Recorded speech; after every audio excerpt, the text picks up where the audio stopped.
നമ്മൾ മനുഷ്യന്മാരുടെ ഒരു പ്രത്യേകതയാണ് ബാക്കിയുള്ള ആളുകളെ മാറ്റണം എന്നുള്ളൊരു ആഗ്രഹം നമ്മളുള്ളിൽ ഇങ്ങനെ വന്നുകൊണ്ടിരിക്കും. എൻ്റെ ഹസ്ബൻഡ് മാറണം, എൻ്റെ വൈഫ് ഒന്ന് മാറിയിരുന്നെങ്കിൽ, എൻ്റെ വാപ്പ ഒന്ന് മാറിയിരുന്നെങ്കിൽ, ഉമ്മയൊന്ന് മാറിയിരുന്നെങ്കിൽ, എൻ്റെ അമ്മായിമ്മ ഒന്ന് മാറിയിരുന്നെങ്കിൽ, എൻ്റെ ഫ്രണ്ട്സ് ഒന്ന് മാറിയിരുന്നെങ്കിൽ എന്നൊക്കെ പറഞ്ഞിട്ട് നമ്മളിങ്ങനെ ചിന്തിച്ചുകൊണ്ടിരിക്കും.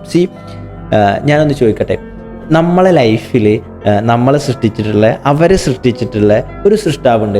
ആ സൃഷ്ടാവ് അവരെ ആ രീതിയിൽ സൃഷ്ടിച്ചതിന് പിന്നിലൊരു രഹസ്യം ഉണ്ടാവും. അവരങ്ങനെ ആയതിലൂടെ ഈ ഭൂമിയിൽ പല സംഗതികളും അവർക്ക് ചെയ്ത് തീർക്കാൻ വേണ്ടിയിട്ടുണ്ടാവും. അപ്പം ആ ഒരു എലമെന്റ് കാണാതെയാണ് നമ്മൾ എന്ത് ചെയ്യുന്നത്, അവരെ മാറ്റണം എന്ന് നമ്മൾ ആഗ്രഹിക്കുന്നത്.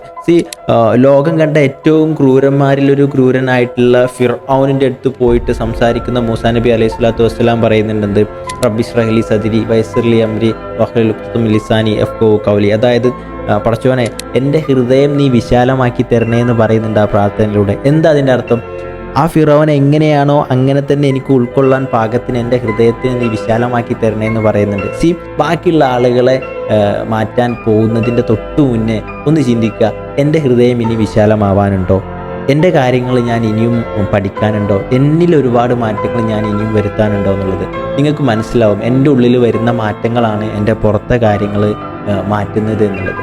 അപ്പോൾ അതുകൊണ്ട് തന്നെ ബാക്കിയുള്ള ആളുകളെ മാറ്റാൻ വേണ്ടിയിട്ട് നമ്മൾ തുനിഞ്ഞിറങ്ങുന്നതിന് മുന്നേ ഇത് ഓർക്കുക, അവരെ കൊണ്ട് ഈ ഭൂമിയിൽ അവർ സൃഷ്ടിച്ചിട്ടുള്ള സൃഷ്ടാവ് ഒരുപാട് കാര്യങ്ങൾ പ്ലാൻ ചെയ്തിട്ടുണ്ട്. അപ്പം അവരെ മാറ്റുന്നതിലുപരി നമ്മളെ ഉള്ളിൽ ഒരുപാട് കാര്യങ്ങൾ മാറ്റിക്കൊണ്ടേ ഇരിക്കുക എന്നുള്ളതാണ്.